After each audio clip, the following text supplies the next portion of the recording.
Algumas coisas têm mudado na minha vida, eu acho que de uns 4 anos pra cá, na minha imagem, na minha pregação, na forma com a qual eu estou encarando o Evangelho e algumas coisas da vida.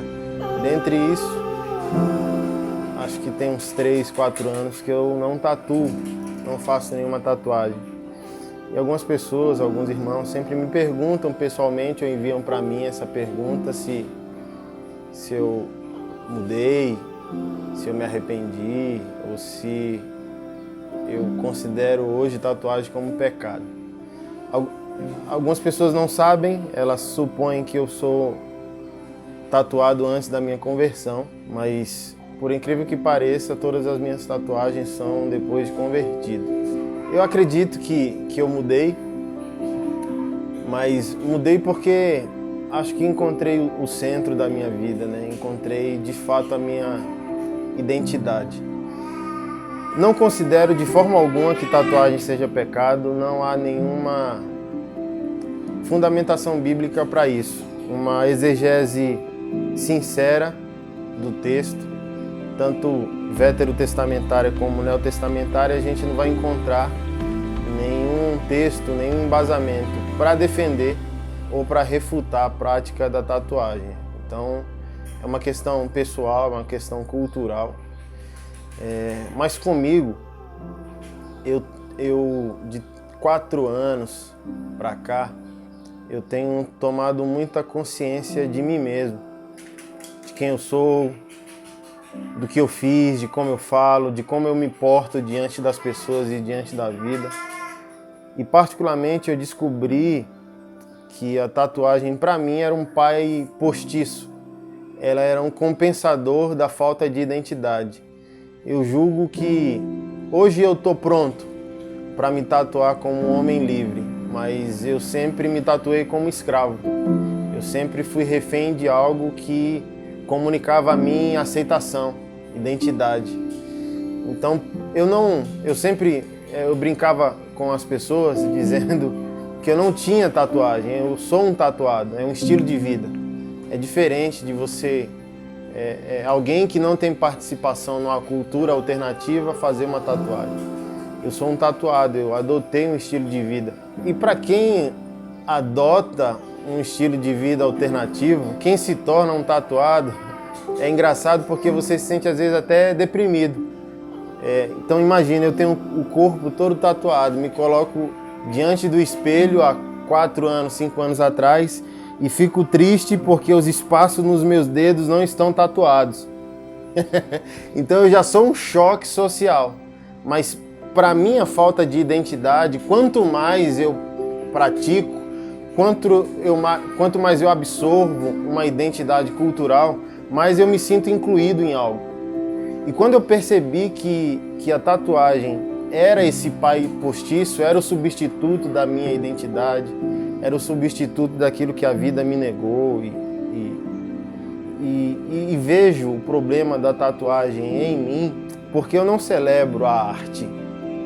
Eu não me interesso com traço, eu não me interesso com a pigmentação, eu não me interesso que estilo de tatuagem eu vou aplicar em mim.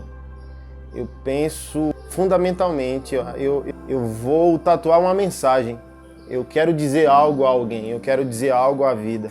E todas as minhas tatuagens dizem respeito a Deus, a minha fé e a minha família. E algumas pessoas dizem, nossa, mas que legal.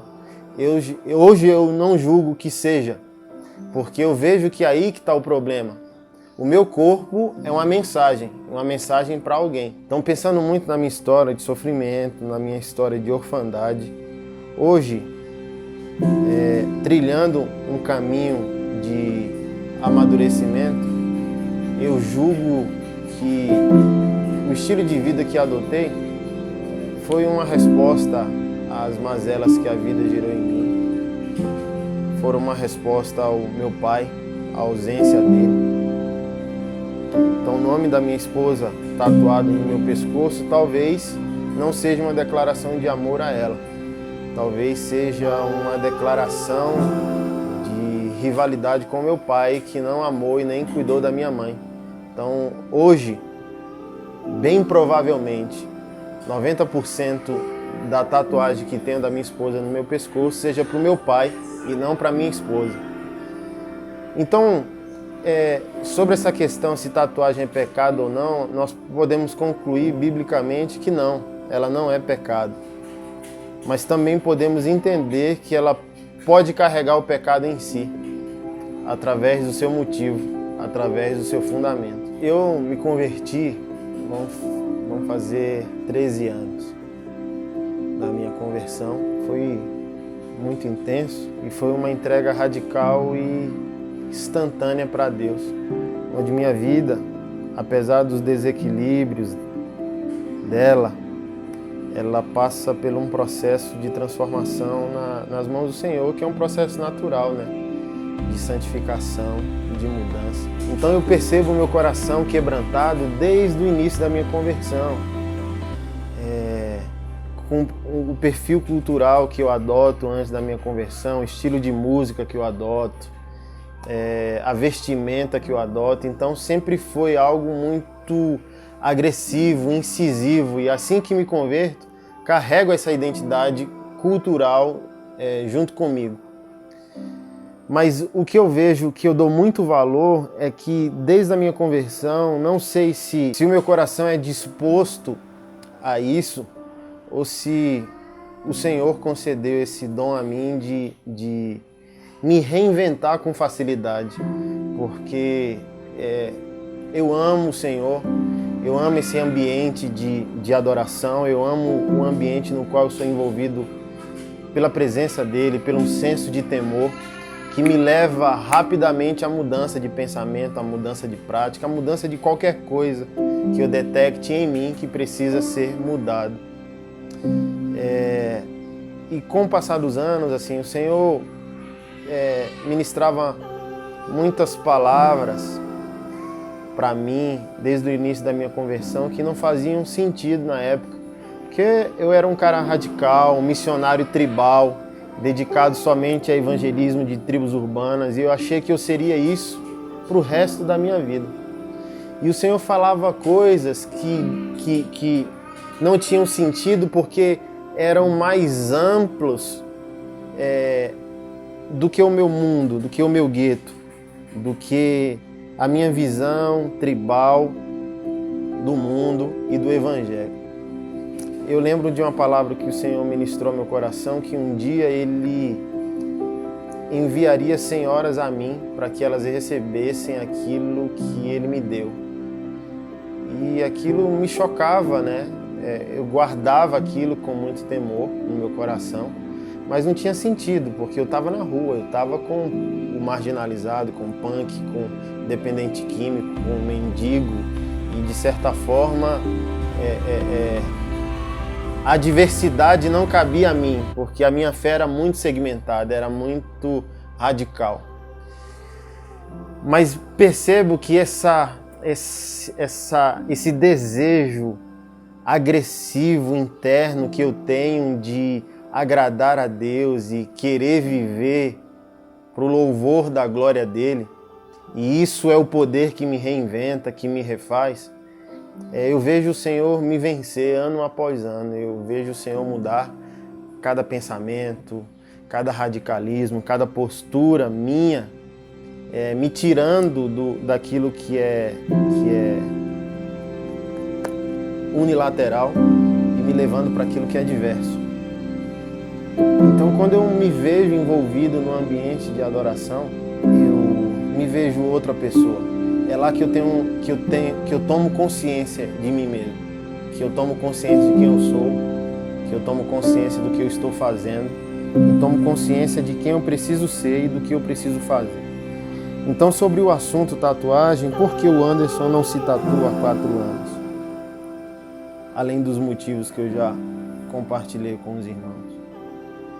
Porque é em adoração a Ele que eu me vejo livre, que eu me tornei livre, que eu abri mão de todos os pais de aluguéis que eu tinha, de todos os pais postiços, que eu descubro Deus como o meu único pai, que eu descubro que é Deus que confere a mim a identidade que eu preciso ter. não é uma cultura, não é uma filosofia, não é um estilo de vida. Então eu vivo como se não fosse um tatuado. Ela não significa para mim mais absolutamente nada. Não me arrependo, ela faz parte da minha história. Gosto, acho bonito,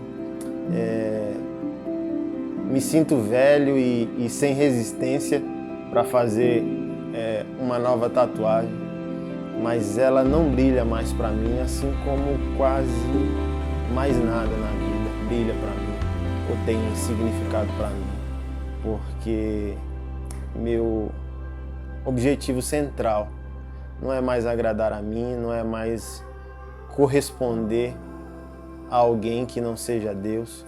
Meu objetivo não é mais dar uma resposta ao mundo. Meu objetivo não é mais dar uma resposta ao meu passado. Então eu estou tomando forma no Senhor. Eu estou tomando forma em um estilo de vida de adoração, porque na presença de Deus não carecemos de mais nada. É como se o reino de Deus tivesse e tem uma centralidade e nós vivêssemos na periferia dessa cidade de Deus. Então, quando você está na periferia da cidade de Deus, se eu posso colocar dessa forma, você fica aquém de muita coisa. Você fica aquém da transformação que você precisa ter.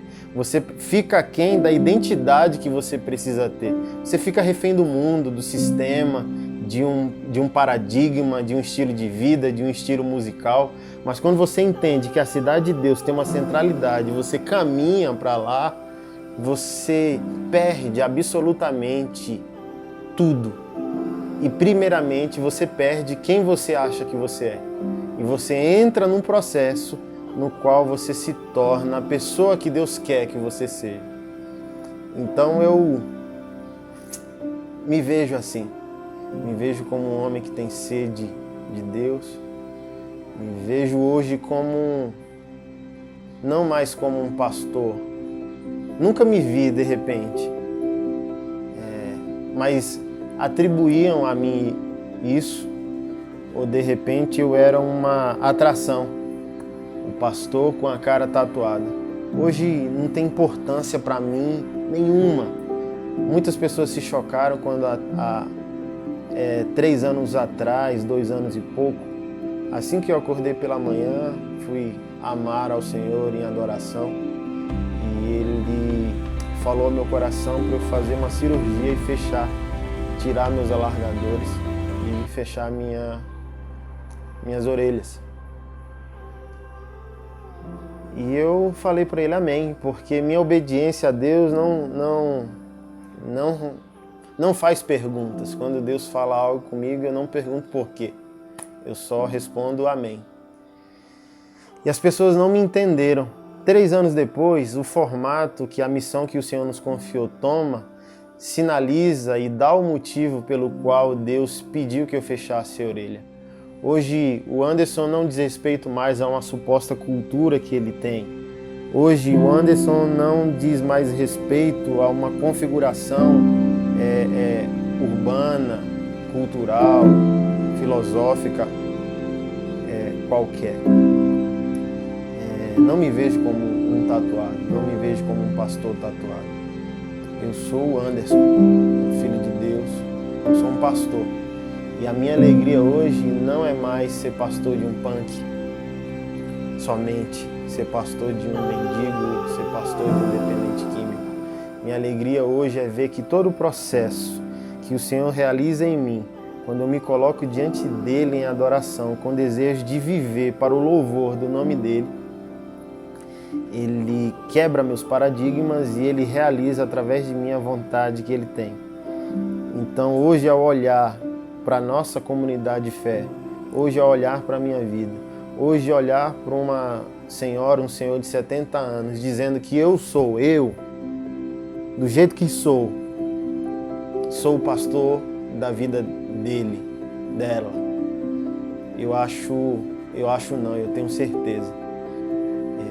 Isso em mim glorifica demais o Evangelho, mais do que ser pastor de um punk, porque uniformidade culturalmente somos iguais, não há nenhum desafio nisso.